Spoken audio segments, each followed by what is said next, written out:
So last classত আমি ইমানলৈকে পঢ়িছিলো so এতিয়া আমি পঢ়িম field due to a uniformly charged thin spherical cell এটা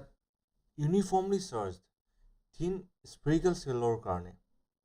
ইলেক্ট্ৰিক ফিল্ডখন কেনেকুৱা হ'ব thin spherical cell মানে কি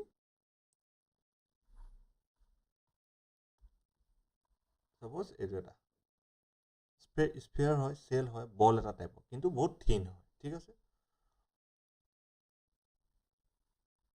let sigma be the uniform charge density sigma to কি হয় uniform charge density হয় কাৰ হয় of a thin spherical cell এটা thin spherical cell ইয়াত ডায়াগ্ৰামত a2 এটা এটা thin spherical cell হয় যাৰ ৰেডিয়াস কিমান হয় r হল ৰেডিয়াস কিমান a2 capital R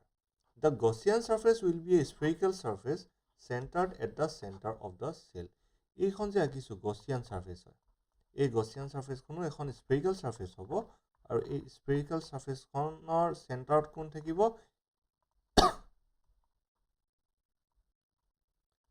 এই আমাৰ কি থাকিব spherical cell টো থাকিব বা spherical cellৰ যোনটো চেণ্টাৰ হয় এই চেণ্টাৰটো আৰু Gaussian surface খনৰ যোনটো চেণ্টাৰ হয় দুইটা চেণ্টাৰ কি হয় একেটাই হয় সেম হয় I hope বুজি পোৱা গৈছে So pause কৰি ধুনীয়াকৈ ভিডিওটো পজ কৰি নোটছখিনি ধুনীয়াকৈ বনাই ল'ব পৰা যাব একদম পাৰফেক্ট নোটছ এইখিনি এতিয়া আহি গ'ল at a point outside the cell এই চেলটোৰ বাহিৰত ইলেক্ট্ৰিক ফিল্ড কি হ'ব কোনটো চেল এইটো চেল এই চেলটো বাহিৰত সো মানে এইডোখৰ এটা যদি পইণ্ট লওঁ তে যোনটো আমাৰ স্ফেৰিকেল চেল হয় তাৰ বাহিৰত থাকিব পইণ্টটো এই বাহিৰৰ সেই পইণ্টটোত ইলেক্ট্ৰিক ফিল্ড কেনেকুৱা হ'ব আমি এতিয়া ক্যালকুলেট কৰিম since E vector and DS vector are in same directions তাৰ মানে কি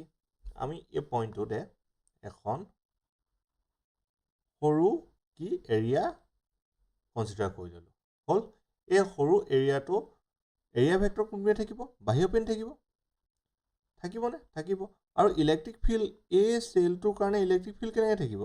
বাহিৰৰ পিনে থাকিব তো হেতৰ মাজে এংগল কিমান বনিছে থিটা কিমান বনিছে 0 degree বনিছে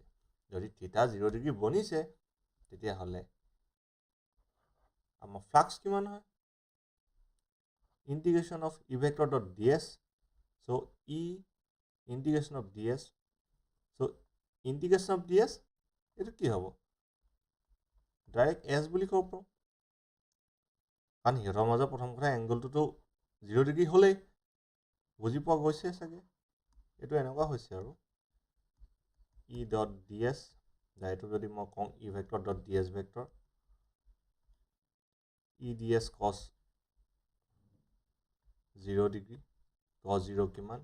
integration of E ds হেতু ইয়াত ডাইৰেক্টলি খালি লিখা হৈছে হল সো আমাৰ স্ফিয়াৰটোৰ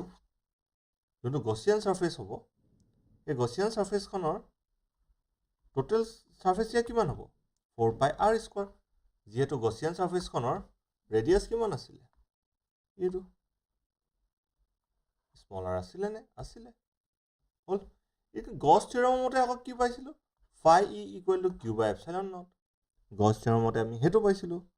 এতিয়া আমি ইকুৱেশ্যন 1 আৰু ইকুৱেশ্যন 2 পৰা কি পাম a পাৰ্টটো আৰু a পাৰ্টটো ইকুৱেল হয় সো কি পাম দুইটা যদি আমি ইকুৱেল কৰি দিও কি পাম ইকুৱেল কৰিলে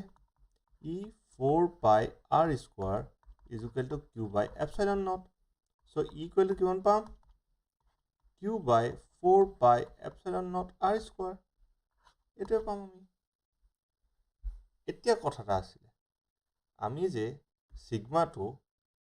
কি বলি লৈছিল surface charge density sigma equal to surface charge density মানে চার্জ বাই এরিয়া এটা এরিয়া কিমান হ'ব 4 পাই কি হ'ব r স্কয়ার এতিয়া ইয়াত ক্যাপিটাল R কিয় ললো ক্যাপিটাল R কিয় ললো তাৰ ৰিজনটো হৈছে এই যে চাৰ্জখিনি আছে এই চাৰ্জখিনি ক'ত আছে গছিয়ান সাৰফেসখনৰ চাৰ্জটো নাই নহয় চাৰ্জটো ক'ত আছে ইয়াত আছে চাৰ্জটো ইয়াৰ ৰেডিয়াস কিমান ক্যাপিটাল R ইয়াৰ ৰেডিয়াস যদি ক্যাপিটাল R হয় তেতিয়াহ'লে আমি 4 pi r স্কয়াৰ পুট কৰিম সো q ইকুৱেল টু কিমান হ'ব 4 pi r square into sigma হ'ব since q equal to 4 pi r square into sigma বা sigma into 4 pi r square so এই ভ্যালুটো মই ইয়াত পুট কৰিছো equal to sigma into 4 pi capital R square এই 4 4 cancel pi pi cancel কি থাকিলেগে sigma capital R square by epsilon naught R square আৰু এটো ভেক্টৰ ফৰ্মত কেনেকৈ লিখিব পাৰিম E vector equal to sigma capital R square by epsilon naught small r square আৰু লগত কি থাকিব r cap ইউনিট ভেক্টৰ আহি যাব in the direction of r vector এতিয়া at the point on the surface of the cell surface of the cell মানে এটো যদি সেল আছিল আগত আমি এই ডখত লৈছিলো পইণ্টটো ইয়াৰে কোনবাটা পইণ্ট এই ডখত লৈছিলো যোনটো আমি কিমান বুলি কৈছিলো স্মল r বুলি কৈছিলো ডিসটেন্সটো এতিয়া এই ইয়াতে লাগে এই জায়গাডখতে লাগে এই জায়গাডখত কি হয় কি চেঞ্জ কি হল আগৰে যোনটো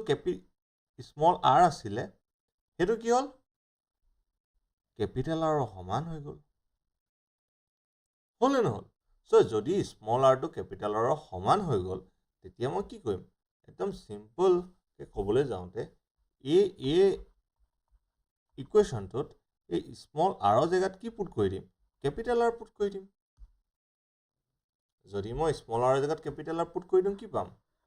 sigma by epsilon naught simple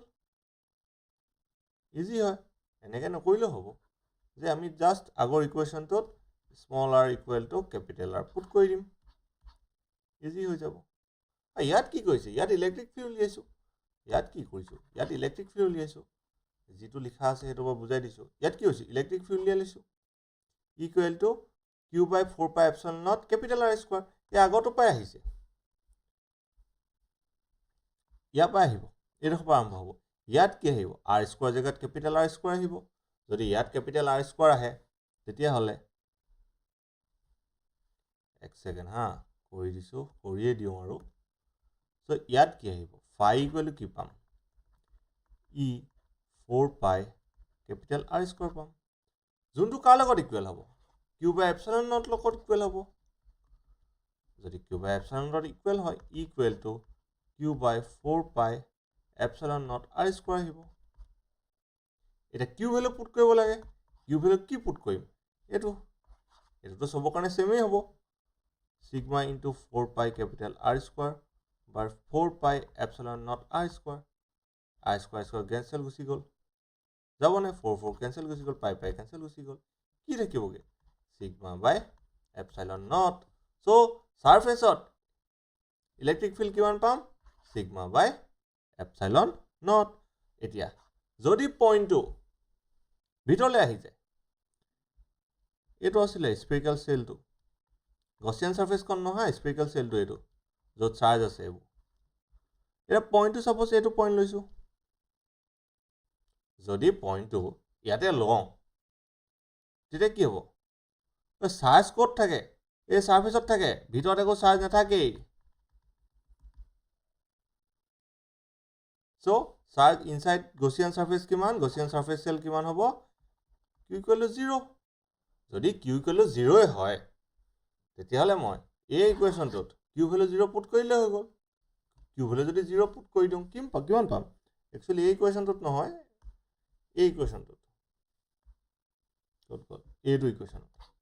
এই ইকুৱেশ্যনটো যদি q ভ্যালু 0 পুট কৰি দিম কিমান পাম e ভ্যালু 0 সো লাই গল আৰু এটা যে সিম্পল হয় কি হয় আমাৰ যেতিয়া যিকোনো এটা বুজাই দিছো সাপোজ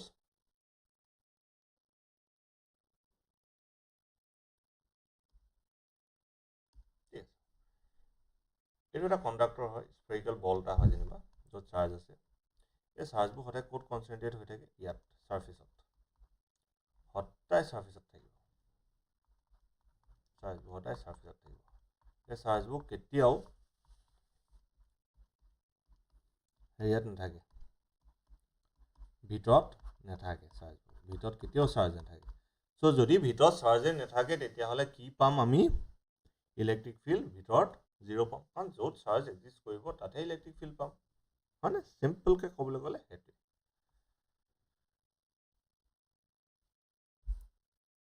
হৈ যাব এইটোৱে লাষ্ট আছিলে চেপ্টাৰ খতম হৈ গ'ল চ' আমি